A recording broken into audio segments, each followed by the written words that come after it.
Well, a judge has made what the lawyers for a local gym owner a favorable ruling for their client in a fight over state restrictions. But as we hear tonight from 2 on your side's Dave McKinley, another part of that ruling also calls into question the way the governor has been renewing his pandemic orders and may have a much wider impact.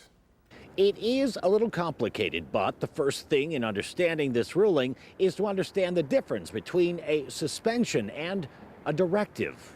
Under the state's executive law, even prior to the pandemic, the governor had the authority to suspend any law. Because the governor has enforcement authority over existing law, right? So if he's suspending a law, that's him exercising his enforcement prerogative. Okay, so that's suspensions. Directives, though, are tantamount to new law. And during the pandemic, he's issued plenty of those, and he can, under his emergency powers granted to him by the state legislature. They are subject to renewal every 30 days with the approval of the legislature.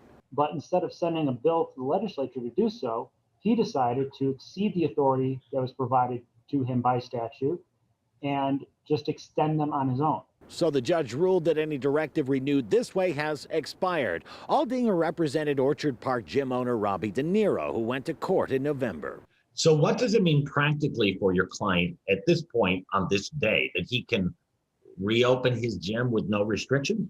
He can reopen his gym with no restrictions that come from an executive order that's more than 30 days old. Which means he's still subject to the current directive of 2 weeks ago, which says patrons must wear masks, maintain appropriate distance from one another, and he has to close up by 11 p.m. and to operate at no more than 1/3 capacity. Where De Niro gained a victory was where the judge said it was arbitrary and capricious for the state to restrict the size of his classes here to 1/3 of their pre-pandemic size. So his pre-pandemic class was 15 to 20 people. So you've been in his gym, it's basically a warehouse. So you can only train 5 to 6 people in that gym at a given time. So now he can operate at 33% capacity, like any other gym, meaning he can accommodate his usual class sizes. Dave McKinley, Channel 2 News.